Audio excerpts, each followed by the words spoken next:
egameni lenkosi nemsinzisi wethu Jesu Kristu. Amen. Solo siyahalalisa labazalwane sithi haleluya, haleluya, haleluya, ngoba simemetela ukuthi Kristu inkosi yethu uvukile. Namhlanje bazalwane isonto lesithathu emasontweni ekuvuka, lephindze futhi sithi isonto lesibili emva kokuvuka. Namhlanje tilishumi nesiphohlongo kuyinyanga yamabasa. Ifundo tethu ke bazalwane itholakala ekhasini lemashumi amathathu nesikhombisa kiyo incwadi yethu yetifundo electionary, bese incwadi yetinkondlo itholakala ekhasini lemakhulu lamabili nemashumi amathathu nakune, page 234 kuyo iprayer book yethu. Tifundo tethu ke time ngalolu hlobo namuhla sesiqala sifundo siphuma emisebenzini yabapostoli sahluko sesithathu sesahlukana ke selishumi nakubili kuya kusehlukaneni selishumi nemfica. Lihubo lethu lanamuhla lihubo lesine, sifundo sesibili siphuma kuJohane wekuqala sahluko sesithathu sahlukana lesekuqala kuya esahlukaneni sesikhombisa. Livangeli ke lona silithola ngemlandzisa ngoLuka longcwele sahluko semashumi amabili nakune. Sicela engcenyeni yesibili ke sahluko semashumi amathathu nesithupha siyawugcina esahlukaneni semashumi amane nesiphohlongo. Ingoma ke eyandlulela livangeli ingoma yelishumi nakubili, canticle number 12. Siyambonga uNkulunkulu bazalwane solo asiqhubeka nokusigcina noma tinkondlo tethu ke setiqalile setivele setiqhubeka ngalokhu cishe kujwayelekile ngaphansi komthetho we-COVID, kodwa siyaqhubeka nako ke ukuthebula lona leti nkondlo tethu. Sibonge ke yena Canon wethu lokhona la ekhathini wethu, sibonge nemshumayeli wethu uMlangeni, sibonge natsatse wethu lositheblela dona tithombe tethu. Nadinge bazalwane losinika leli thuba ukuthi singanilethela leti tinkondlo. Siyethemba ukuthi sitawuqhubeka sibambisise bazalwane ekukholweni kwethu, sisamemetela ukuthi Kristu uvukile, siqhubeke simkhombise anguKristu lovukile yonke indzawo lapho sikhona khona. Inkonzo yethu bazalwane namuhla itawuqala ekhasini lelikhulu nemashumi elikhulu nakune, ekhasini 104. Haleluya, Kristu uvukile, impela uvukile, haleluya. Ngosa ibe nani, ibe nawe futhi, tumesani inkosi, yitumisani indetine kude nkosi, akaba makhulukhulu yisebenzothana namoya longcwele.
Vana ya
sibekile kuwe tifiso tonke tatiwa nguwe kude luthole lufihlelo wena ngezani cabanga izinhliziyo zethu ngekuphefumula kude moya wakho longcwele ukuthi sikuthanze ngokuphelele silidumisa ngokufanele igama lakho longcwele ngaye Jesu Kristu Nkosi yethu. Nkosi sihawukele. Kristu sihawukele. Nkosi sihawukele. Jesu wathi ngoyithanda inkosi uNkulunkulu wakho ngayo yonke inhliziyo yakho nangawo wonke umphefumulo wakho nangayo yonke ingqondo yakho nangawo onke amandla akho. Lona umyalo wokuqala nawokukhulu newesibili ufana nawo uthi ubothanda amakhelwane wakho njengoba ekuthanda wena. Kule myalo lemibili kwambelele yonke imithetho kaProfethi. Bazalwane, asivumelelo lethu simisele ngaqinisekile nemithetho kaNkulunkulu siphile ngothando nangokuthula nabo bonke abantu.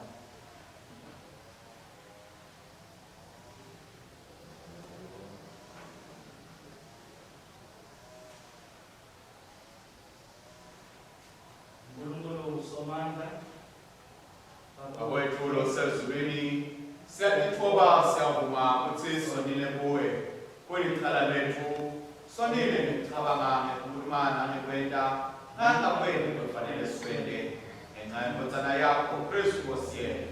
Sithethelele konke lesikwenzile sene sikhonele ngihamba lokusha kude igama lakho lidunyiswe.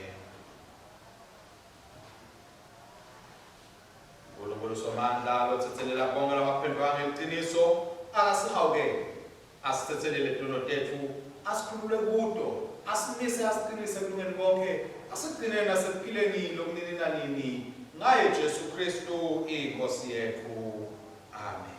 Amen. Sithandaze kanye umthandazo kwanamuhla. Kristu lo wavuka wativeta abafunzi wathulisa kwesaba kwabo. Sihlangabeze ngabateni wethu hambe nathi ekuphileni lokusha losilethele kona ngoba uphila ubuse nababe namoya longcwele uNkulunkulu munye nyalona phakathe. Amen. Sitawuhlala phasi sithole izifundo zanamuhla bathandzekayo. Ngibingelela amandla egameni likaJesu Kristu. Amen. Isifundo sokuqala sibhaliwe encwadini yemisebenzi yabapostoli sehluko sesithathu siqala kufunza evesini leshumi nambili.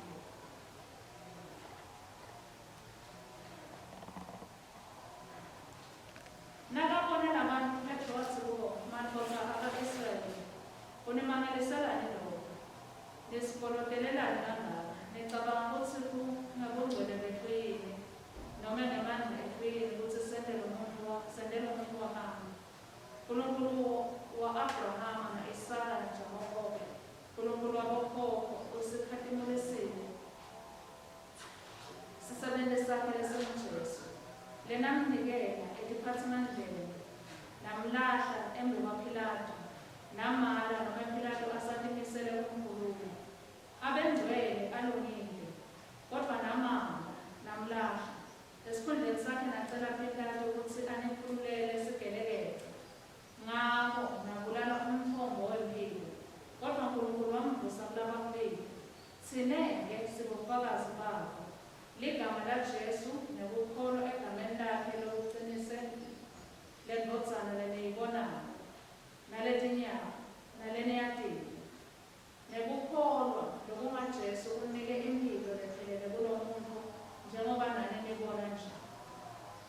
Nokho kumnakethu niyati ukuthi lokho nakweniswa kungaphi njengebaholi benu. uNkulunkulu wakumemetela kuqala ngabo bonke abaprofethi ukuthi uKristu abefanele kuphela nembala lokho sekugcwalisekile ngale ndlela. Ngakho phendukani nibuyele kuNkulunkulu kuze esule licala lidonoteni. Livile Nkosi yethu. Akabonge uNkulunkulu.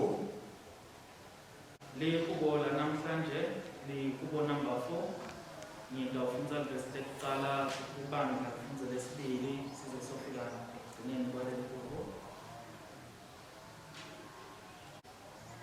ngiphendvule nangikhala kuwe wena Nkulunkulu ukulunga kwami ekucindzetelweni kwami uyangikhulula ngihawukele ukwemukele ukuncenga kwami. Madvodza, kuyawuze kube munini ligama lami linyembene. Kuyawuze kube munini litfungatsa lide lilandzelanane nami. Kodwa kufanele nathi ukuthi simakatse utihlukanisele lolungile. Simakatse uyangiva nangikhala kuwe. Nami ngitfukutsele ningoni. Cabangisisani nisathulile etinhlitiyweni tenu. Nisacambalele emacansini tenu. Nikelani ngemihlatshelo leyamukeleka kuNkulunkulu. Bese nibeka tsemba lenu kusimakatse. Labanye batsi, ngubani longasentela tintfo letinye? Simakatse, sikhanyisele ngebukhona bakho. Ungiphe injabulo lenkulu enhlitiyweni yami. Leyenza injabulo lababanayo nabanenala yemabele neyeluwayini. Ngitawulilahla phasi, ngilale buthongo ngekuthula. Ngobe nguwe wedwa simakatse nongenta ngihlale ngiphephile. Akathunyiswe uyise nendodzana naMoya Ongcwele. Njengoba kwenjalo ekuqaleni senjalo nanyalo, kuyoba njalo kude empilweni ninanini. Amen. Sinibingelele bathandzekayo egameni Nkosi nemsindisi wethu uJesu Kristu. Sifundo sesibili siphuma eTestamentini lelisha ngekulandzisa kwaJohane umPostoli wekucala isahluko sesithathu sicala esahlukwaneni sekucala siyogcina kusesikhombisa. Asenibukela uthando lolungaka babela sinike lona kuthi sipitwe ngekuthi sibantwana baNkulunkulu futhi vele singabo. Ngakho-ke live alisati thina ngobe alimatanga yena. Bathandzekako, nyalo sibantwana baNkulunkulu, noko akukabonakali ukuthi siyawuba yini. Lesikwatiko kuthi ngesikhathi aqhamuka Kristu siyawuba njengaye, ngobe siyawumbona njengobe anjalo. Wonke umuntu lonalo lelo themba kuKristu uyatihlambulula njengoba naKristu ahlambulukile. Wonke umuntu lowenda sono wephula umthetho, ngobe sono sikwephula umthetho. Futhi niyazi ukuthi Jesu wabonakaliselwa kusatono nekuthi kude sono kuye. Wonke umuntu lohlala kuye abone, lowonako akazange asambone futhi akamati. Bantu bami, ningayeki umuntu lowenda kulunga kulungile njengoba naKristu alungile. Livi leNkosi leli. Akabongwe.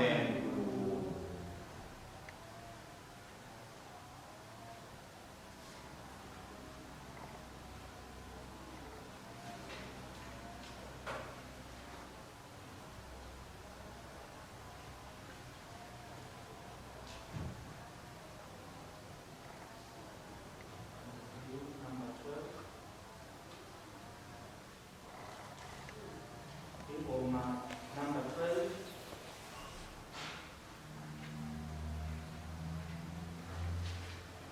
Kristu wafa, Kristu vukile, Kristu ndomu.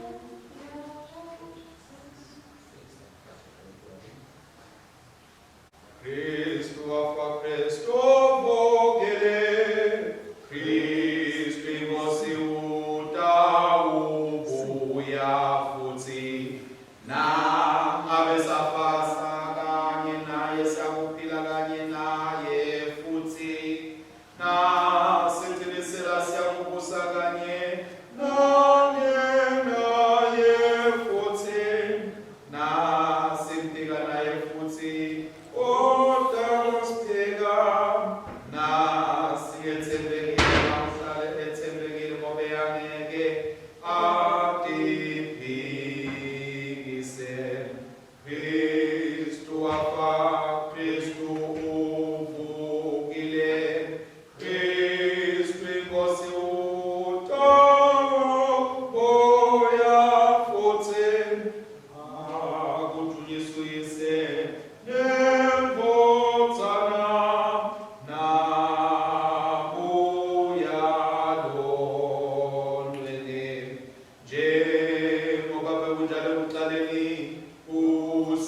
usenjalo nanyalo, buya kubanjalo, bude kube nini nanini. Amen. Inkosi ayibe nani. Ayibe nawe futhi. Ngalalela indaba letinhlaka ngilazisa kwamvangeni luphelo ngcwele sehluko se-24 sifunda kusukela evesini le-36. Akadunyiswe Kristu umsindisi wethu. Bathe basakhuluma lokho, inkosi Jesu yema emkhathini wabo yathi, "Kuthula akube kini." Kodwa bona besaba kakhulu, bathuthumela, bacabanga ukuthi sibhoko. Yena wathi kubo, "Nethuswa yini kangaka? Ningabatelani etinhlitweni zenu? Asenibheke tandla netinyawo tami, nibone nokuthi ngiyimigcobo. Ngithenzeni nitewubona, ngoba phela sibhoko asinawo emathambo nenyama, njengoba ningibona mina enginawo." Wathi kube asho lokho njalo wase ubakhombisa tandla takhe nenyawo takhe. Bajike bangeke bakholwa ngoba bebajabulile, bamangele kakhulu. Ngabo wase uyababuza uthi, "Kukhona yini lokudliwako lapha?" Bamnika licatha lenyama yenhlanje leyosile, walithatha walidla emva kwabo. Wase uthi kubo, "Ngito-ke letinto nginitshela tona ngisenani ukuthi konke lokubhaliwe ngami emthethweni waMose nasemibhalweni yabaprofethi nasetihlabelelweni bekufanele kugcwaliseke." Wase uvula tingcondo tabo ukuze bachazisise imibhalo. Wathi kubo, "Naku lokubhaliwe ukuthi Kristu ufanele ukuhlupheka, abulawe, abuye avuswe ekufeni ngelilanga lesithathu, nekuthi egameni lakhe kumelwe kushunyayelwe etiveni tonke, kuphenduka kube kuthethelelwa kwetono, kucalwe eJerusalema. Nine nibofakazi baletinto. Mina-ke ngiyawuniphumelela sipho lesethenjiswa nguBaba, kodwa hlalani eJerusalema lize nimukeliswe emandla avela ngetulu." Nali ivangeli laKristu. Akabonge Kristu Nkosi yethu. Sitawumemetela kukholwa kwethu ngekuhlabela isimo senkolo senasiya ekhasini lekhulu nesiphohlongo, page 108. Siyokholwa kuNkulunkulu munye uyiseso omando, umenzi welizulu nemhlaba, newako konke okubonakalayo nalokungabonakali. Siyakholwa kule inkosi yinye, Jesu Kristu, inkosi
Asithandaze bakwethu longcwele uNkulunkulu somandla, siyakubonga namuhla, sibonga ukuthi uNkulunkulu, sibonga ukuthi uphakeme, sibonga ukuthi usimakathe lo lithemba lethu likuyo.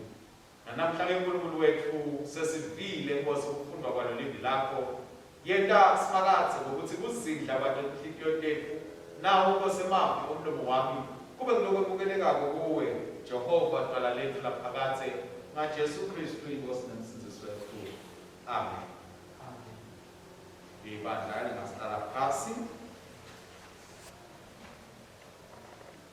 Sicela kulivusela ke libandla lasimakathe egameni lenkosi yethu Jesu Kristu. Amen. Amen.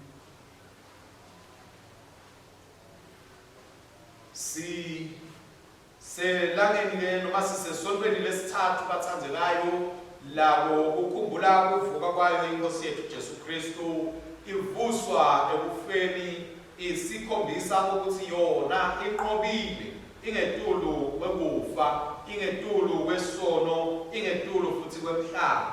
Sihloko sanamhla ke bazalwane sisaqhubeka nalo lohambo lwethu lokukhumbula Jesu Kristu lovusiwe, ukuthi Jesu uvukile, usibuyisela sibinzi nekuqiniseka. Jesu Kristu uvukile, usibuyisela sibinzi nekuqiniseka. Siyaqhubeka ke bazalwane simemethela indzaba yokuthi Jesu Kristu uvukile ekufeni, ukunqobile kufa, wase uniketwa kuphila, aphindze futhi abuse ingunaphakade. Ngelisuku sisakhumbula lokuvuka kwaJesu. Kunetimbo letimqoka noma letimbala uNkulunkulu lasivetela tona, letimqoka ekukholweni kwethu, letimqoka ekuhambeni kwethu kunendlela yemkholo. Letimbo leti bazalwane, letimbo letibuyisiwe, timbo letiguquliwe, tabuyiswa kithi nesizathu sokuthi Jesu Kristu wakhona ukutinikela, atinikela ekufeni, wathi asatinikela ekufeni, waphindze futhi wavuswa ekufeni. Info lebengazake seke yentiwe ngumuntu bebazalwane, bonke lesibatiko labe bake bavuka ekufeni bebavuswa kulomunye umuntu. Kodwa lana simba indzaba ukuthi wativukela, wavuka Jesu Kristu ekufeni, akuzange kudingeke sibe nemuntu lomthandazelako noma lombeka ntandla, wavele nje wavuka ngemandla kaNkulunkulu labeka kuye. Ngelisonto lekuqala bazalwane sisamemethela sikhumbula ukuvuka kwayo inkosi yethu Jesu Kristu, sakhunjuzwa ngokuthi lokuvuswa kwayo inkosi yethu Jesu Kristu kusibuyisela lithemba sibantu baNkulunkulu, kusibuyisela lithemba endleleni yokukholwa ekuphileni kwethu singemakholwa. Lisonto lesibili lebesikilo evikini eliphelile nakhona sikhunjutiwe ngokuthi lokuvuswa kwayo inkosi yethu Jesu Kristu kusihlanganisa, kusibumbe, kusibuyise kanye ngeluthando. Amen. Namuhla ke bazalwane siyakhunjutwa ngokuthi lokuvuswa kwayo inkosi yethu Jesu Kristu kubuyisa kithi sibinzi nekuqiniseka, ngoba bazalwane kuyakhathaleka la endleleni. Kuba khona netinto letifika kodwa ungakade, kodwa nasewukhumbula ukuthi Jesu Kristu wavuswa ekufeni, kufanele ukuthi sibuye sibinzi sakho ungumzalwane, sibinzi sakho ungumKristu. Namuhla ke bazalwane lala singqikithi yethu uyakhona bafundzi baJesu bebandzawonye eqelweni linye bagcwele kwesaba besaba emaJuda besaba emaRoma lebekababa ubone abulala Jesu Kristu ngesibhuku nesibulawela lesikhulu ngakho ke beqhubeni tabo kwakunekungaqonzisisi kahle isikhathi kwentekani ngoba imiviki lelandlulela kuhamba kushona kwakhe Jesu bebangene naye eJerusalema agibele imbongolo bamemeza bathi hosana hosana ngalelisetulu batitshela ukuthi sangena sitoyithatha eJerusalema sitewaqitha emaRoma singemaJuda sesitawuthatha siwubuyise umbuso wethu futhi labantu labasicinzetelako sesitawubanqoba sibehlulekise ngakho abazange bayiqonda indzaba ukuthi lo muntu lo besithi singena naye sitewunqoba sekwente kanjani ngokuthi bese sewuyabanjwa uyobekwa esiphambanweni yokufa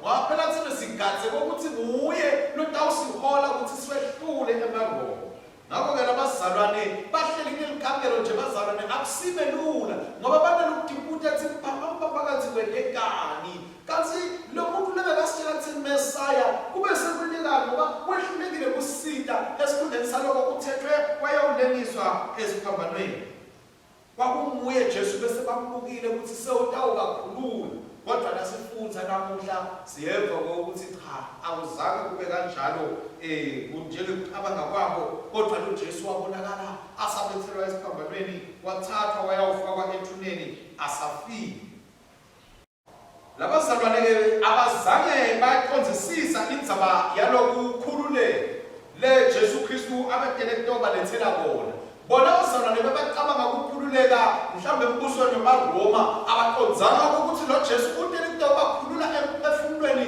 utobanika kuthula lokungaqonza konke ngakho abazange bayiqonze lendzaba ukuthi lo Jesu besithi utawusikhulula sewungena njani ethuneni yendlula-ke bazalwane lapho indzaba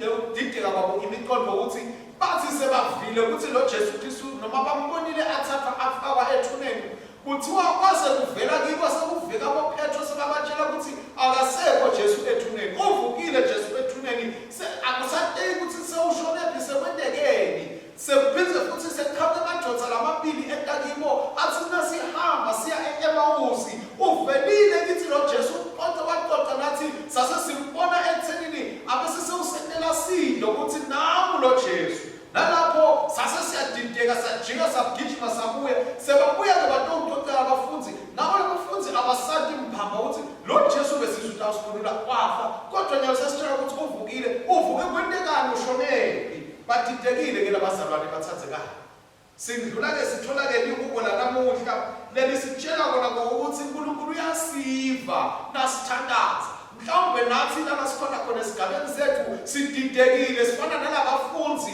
asisatiqonzi kahle into kaNkulunkulu sive kwangathi silahliwe asisekho ebukhoneni baNkulunkulu lithi livi laNkulunkulu kufanele sibeke lithemba lethu kuye simakathe lalapho senkulunkulu sekubadima simethembela ngoba nguye lokhonako kusiniketa thuba ungako nje nabafunzi bazalwane babe sesebathi sebakanye kanye sebahleli ndzawonye siyatshela ukuthi bebawadzika emavi ekubakhuthaza bebawadzika emavi ekubadududa njengoba sishilo ukuthi bese badidekile bangathi ngokuthi batawukwenda njani bese bangasathi ngokuthi selikhona bebede nesiqiniseko ukuthi kodwa likusasa sekukhona yini lelikhona noma sekuphelile kwethu ngekuthi Jesu Kristu abe sesiphambanweni angene nasethuneni uNkulunkulu kuphela abazalwane lokhonako ukusinika isibinzi lokhonako ukusinika isiqiniseko sesisesimeni lethibatima letifana naleti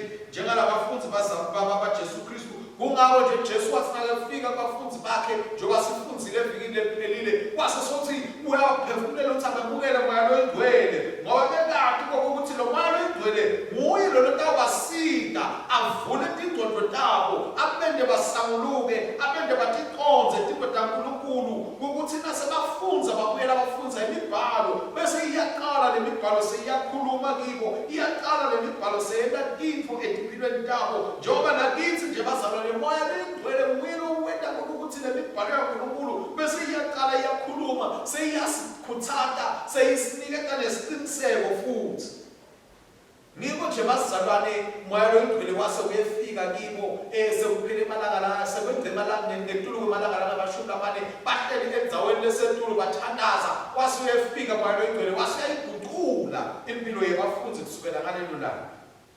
Lesibinzi ke bazalwane lesikhuluma ngaso lesithi uNkulunkulu kulokuvuka kwaJesu usiniketa sibinzi sisibona lesi sibinzi nasesifunza sifundo sethu sesibili lalapho sibona khona Petro na Johane nasifunza sifundo sekuqala lala sibona khona Petro na Johane encwadzini yetendo labapostoli bavuka basinda imboza leyayikhobatekile kokuthi bese seyiyakwati kuhamba bathatha lelo thuba bazalwane balisebenzisa ngokuthi kube lithuba lokuthi bashumayele ngokuvuka kwaJesu Kristu nemandla lokuvuka kwaJesu Kristu okwalethile kubantu ukuthi nathi ngiyasibona besike magwala kodwa ngoba Jesu uvukile namuhla sesinesibinzi sekuthi sikhulume ngaJesu sesinesibinzi sekuthi sibeke abantu intandla baphile njengoba nakithi nje bazalwane lokuvuka kwakhe Jesu Kristu kusiniketa leso sibinzi sekuthi sitende leto tipo leto siphiwe lawo mandla siyadzinga ukuthi sihambe nathi siye endlini lesetulu lalapho sitawufike sithole khona lamandla latawusenda ukuthi sitende letimo letateni ngoJesu. Haleluya. Siyadzinga ukuthi sithi sesiwathonile lamandla sibuye ethebeni laNkulunkulu sitawufakaza sikhombise abantu njengoba lendoda yahamba yafakaza nayo ukuthi mina sengiphilisiwe ngiphilisene nabantu baNkulunkulu kwabaniketa emandla oPetro ukuthi bese bakhona kutshela abantu ukuthi niyadzinga ukuthi nisinziswe ngoba sebantu ukuthi insinziso vele ikhona ngoba Jesu Kristu uvusile. Bazalwane nasifunza sifundo sesibili sanamuhla sikhuluma kithi ngokuthi sithanziwe thine sentiwa abantwana ngawo lo msebenzi kaNkulunkulu kuJesu Kristu. Ngiko ke sesinalesibinzi sokuthi sitipita abantwana baNkulunkulu noma ngabe singasiwa amaJuda kodwa sinesibinzi setipita abantwana baNkulunkulu. Sasidzinga ke bazalwane lesibinzi manje sokuthi embulwe kithi Jesu Kristu sitawukhona ukuthi sibatshele abantu ukuthi nakabuya Jesu asinenzaba ukuthi siyini noma sinjani namhla kodwa sitawufanana naye.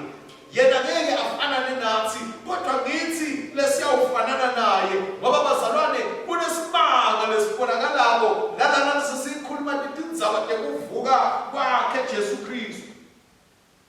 Lokhu kusenda ke bazalwane ukuthi nasifuna kufanana naye lithi lelivi sibese siyadihlambulula siyadihlola siyadilungisa siyadiqonzisa ukuthi sifune kuhambe ebungcweleni kaNkulunkulu kude ngokuthi nakavela singatholakali sesisala kodwa sitholakale singena kuye sitholakale sifananiswa naye sitholakala nathi sesinjengaye sesiya ekuphileni lokuphakathi.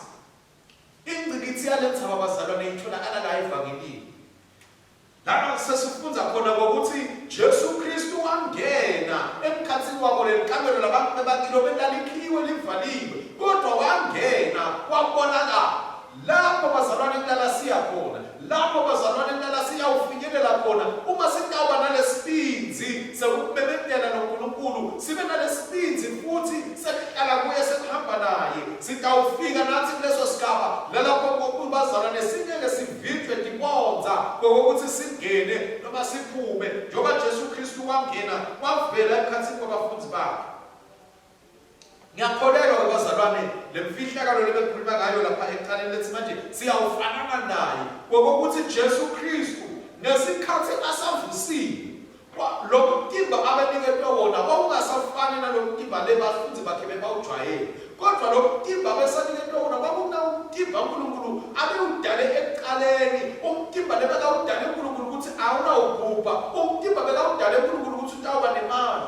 Kushiswa yini lo bazalwane nasikhumbula eyakulela vikilela lekuvuka kwaJesu sitshela ukuthi Maria nakabona Jesu engatheni wacabanga ukuthi umlinzi wengathi ngoba vele umlinzi wengathi wasekuqaleni kwakubani kwakuAdam.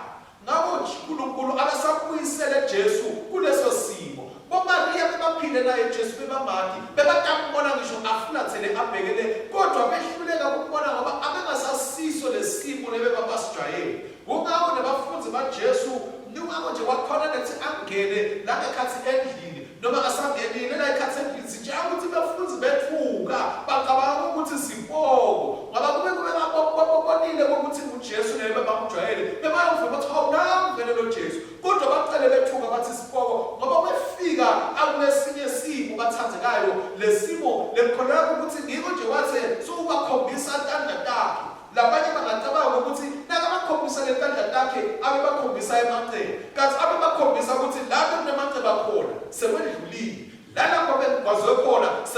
ngijulile ngoba mina nginguJesu sengide kutawunelapha sengide kutawuthi lana nilimele khona nginethe ukuthi nipheleliswe nginethe ukuthi niphumelele ngikungako ke bazalwane nalabo bebahamba naye baye eMawusi kube ngoba bebamandi noJesu kube kwakunomtimba waJesu walesikhathi angaye esiphambanweni ngabe bambona kodwa sitshela ukuthi bazoba mbona ekuthenini inkonzo yesibili bebangamboni bahamba naye basemkhathini wakhe baxoxa naye kodwa beva ukuthi hayi mani kukhona nokukhona kodwa ngoba bazalwane lokutimba lebekanikele lona lokutimba kethine lesiyawuphinze siphiwe wona bazalwane ungakho ke sifanele ukuthi sibe nesibindi ungakho sifanele ukuthi sikhuthateke ngokuthi noma ngabe sendlula emantimeni lokujani uNkulunkulu utawusiphakamisa uNkulunkulu utawusendela tiko letinkulu utawusilethela ukuthula bazalwane njengoba Jesu wafika wamemethela kubazalwane bakhe bafuthi bakwathi akube nekuthula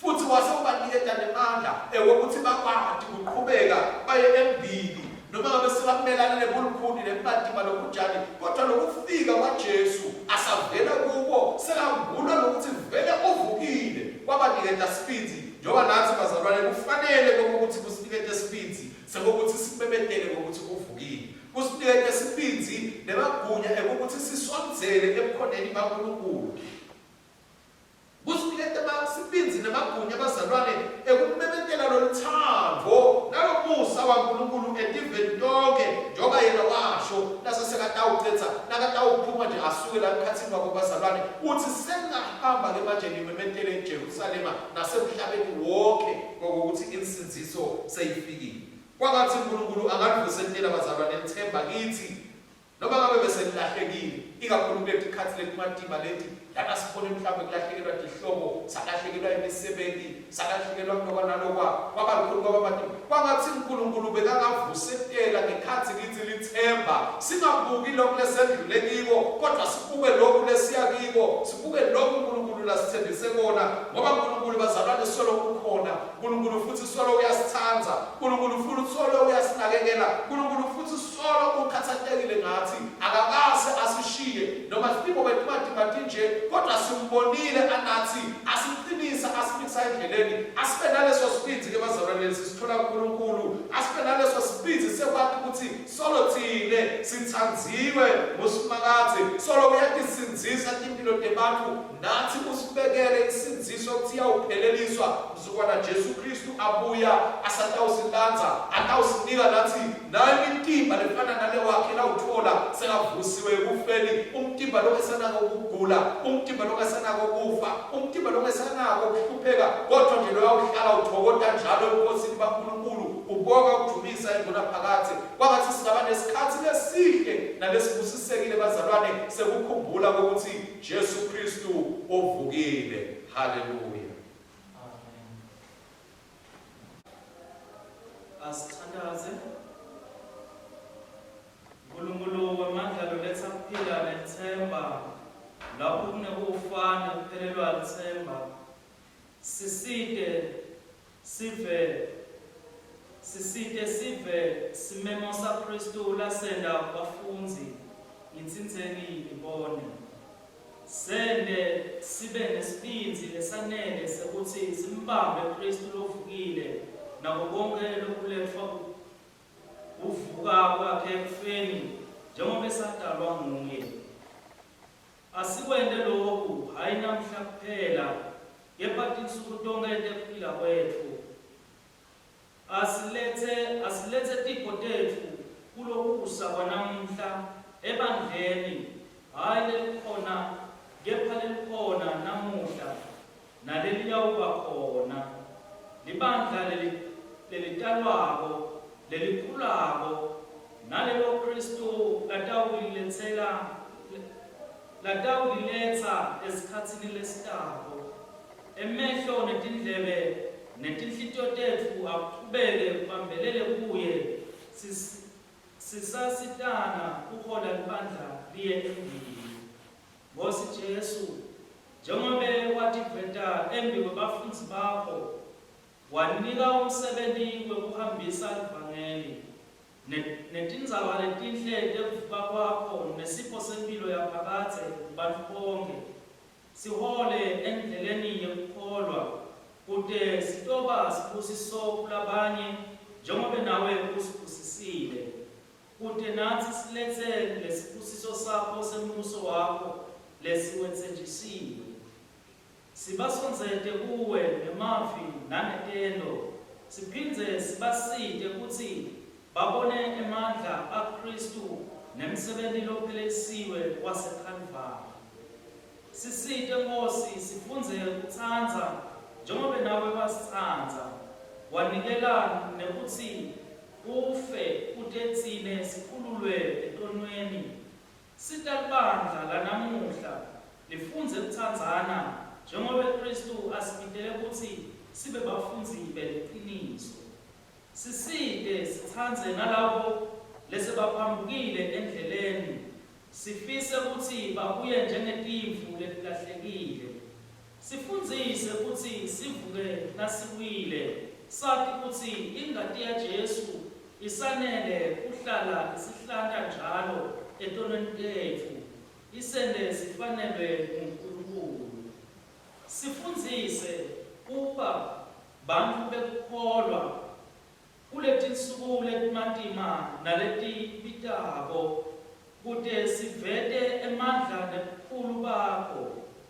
sikwethembe ukuthi usiside uko konke lesenza kuko sifundzise ukuthi sivumele moya wakho longcwele asikhole endleleni yekukukhonda nekukusebentela usende siqhubeke siye embili njengemabutfo elukholo sikhumbule tetsembiso losentele tona kubo labangcwele bamanje lebedlulile nalabetako yemukela lemthandazo yethu uNkulunkulu usiguqule ngayo kude sibe nemehlo ekubona netinhlitiyo tekuqonza hayi lokhu losentela kona kuphela kepha naloko losipita kutsi sikwele kude kufezeke umbuso wakho lokhatimulako lokhu sicela ngayo Inkosi levukile Kristu umsindisi wethu amen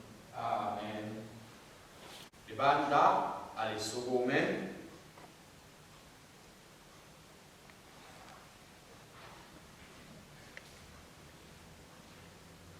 Jesu lovukile wemani khatsini webafunzi bakhe wathi uthula akubekeni abese bayajabula nabayibona inkosi thula kwenkosi akwenani ngetikhatsi tonke abanze haleluya is ukuthula kwasimakazi amen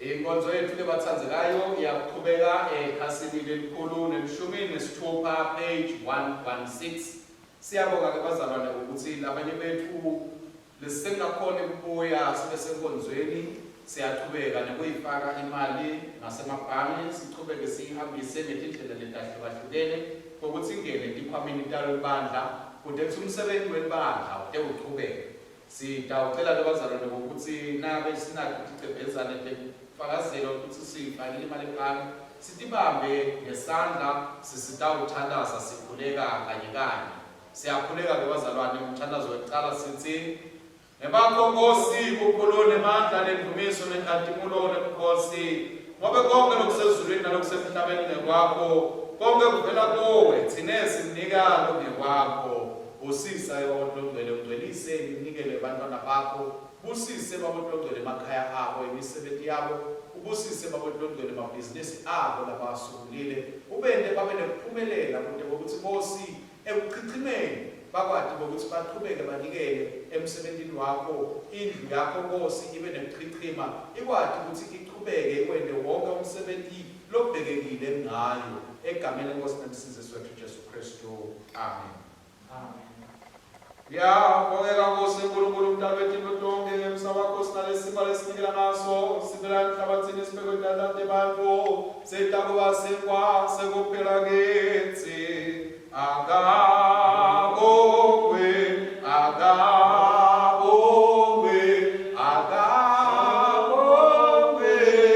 soma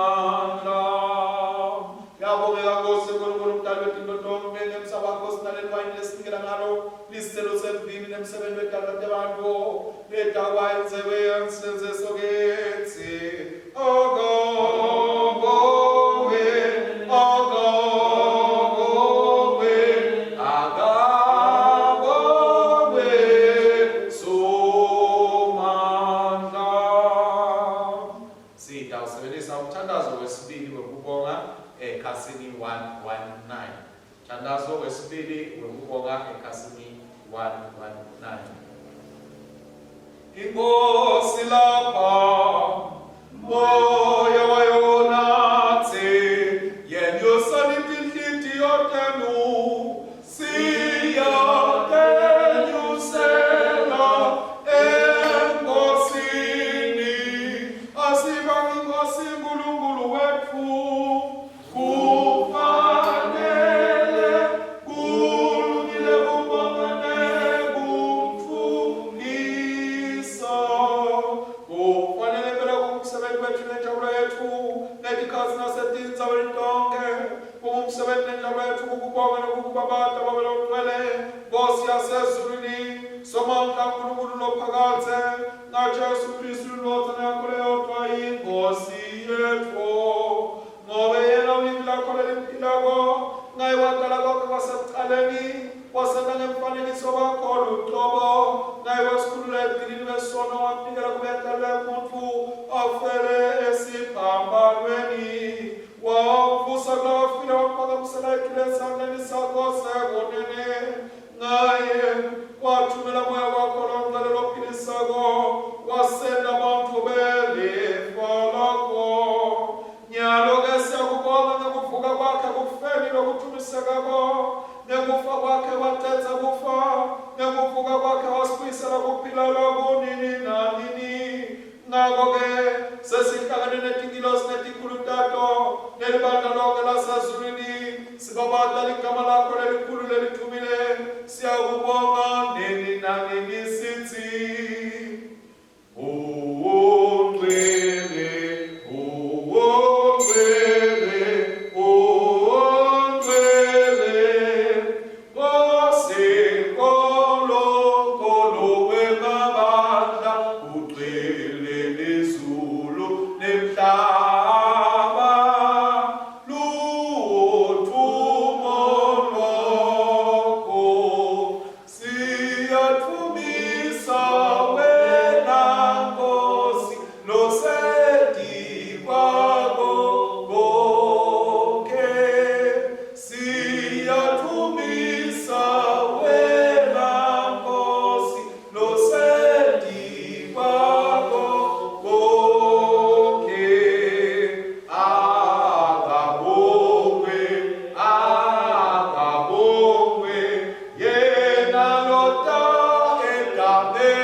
kanjalo futhi emva kwekudla wayithatha inzebe wathi asakubongile wabanika yona wathi nathani kuyo nonke ngoba lokhu kuyingatshana lesivumelwano lesisha lokuphiselwa nini nabanyenti ukuthi sikuthethelele tono endani lokhu ngetikhathi tonke tekuyinatha kwenu kude kuthini nikhumbule.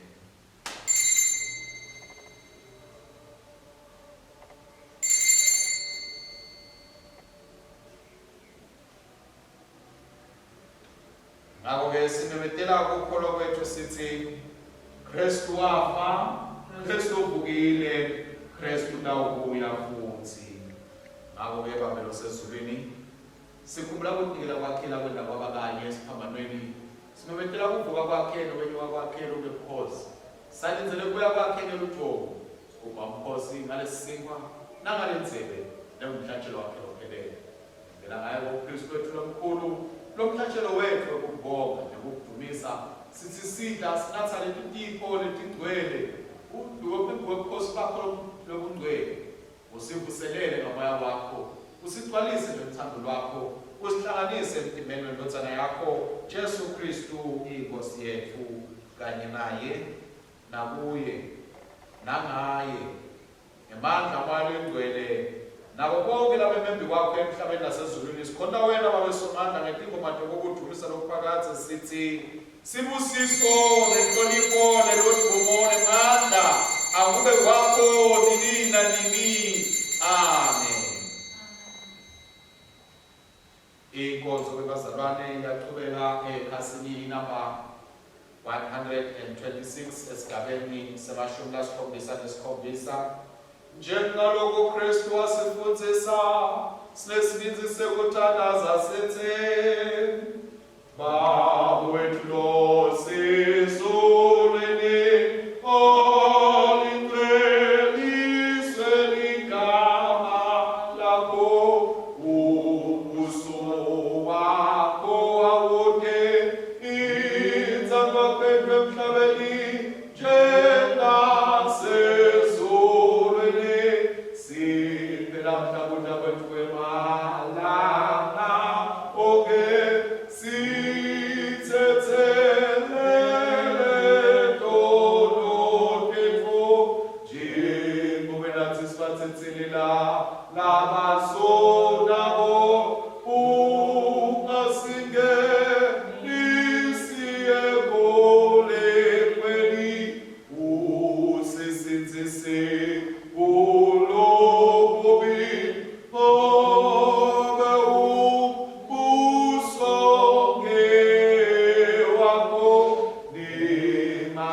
Jesu Kristu uvukile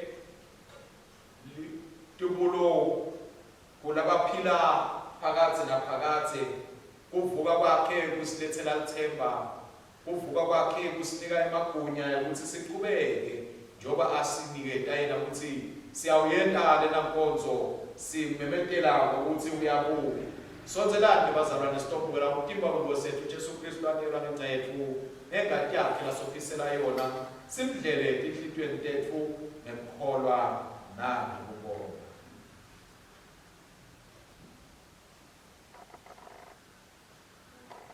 Leti tiko ta nkulunkulu tendelwe bantfu bankulunkulu.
Usendele phansi.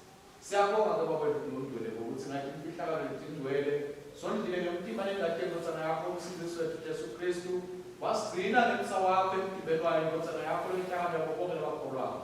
Sike bababe, siside-ke babe ukuthi sibeketele njengamakholwa laphilayo ngokudlela lokungcwele nokuthi sikhule ethandweni ekulaleleni nasekwenteni inthambo yakho ngaye Jesu Kristu inkosi yethu lokhona kusa kanye nawe namoya lengcwele uNkulunkulu munye kude kube nini nanini. Amen. Amen. Sitawuthandaza kanye kanye labazalwane sithi Babeni nikani bemandla sithinikela kuwe ngaJesu Kristu inkosi yethu kube sibe ngumhlatshelo lophilako sithumele emveni nemandla wakho longcwele sihambe sisemelele edumo nebukhosi bakho. Yalo-ke kuye lo nemandla ekusilinza kude singakhutshwa simiswe embi kwenkathumulo yakhe simsulwa sinekuthokota lokukhulu yena uNkulunkulu yedwa lohlakaniphile umsindisi wethu akanikwe inkathumulo nebukhosi nemandla neligunya nyalo kude kube nini nanini. Amen. Bese sikuthula kwaNkulunkulu lokwenza kukhonza konke katigcina tinhliziyo tethu nemicabango yethu simathi simthanze uNkulunkulu kanye nenkodzana yakhe Jesu Kristu inkosi yethu nesibusiso saNkulunkulu somandla uyise nenkodzana namoya lengcwele asibe kithi sihlale kithi njalo. Amen. Amen. Alleluia. Amen. Amen. Alleluia. Amen. Amen. Alleluia.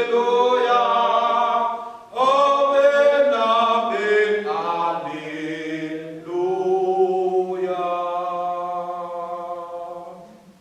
Siyabonga kakhulu ke bazalwane kuba nathi kule nkonzo.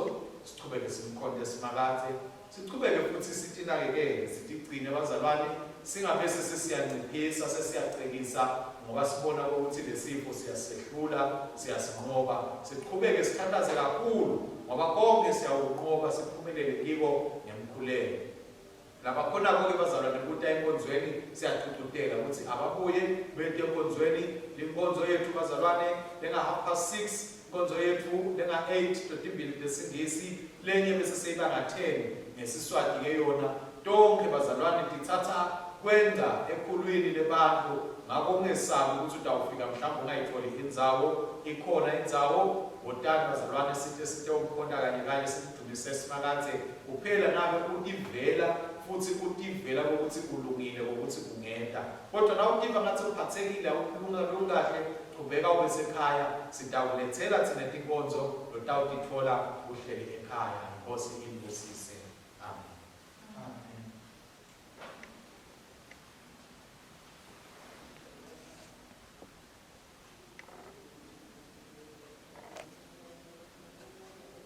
Asambeni ngikuthula nangesithando sosebenzela inkosi. Haleluya, haleluya.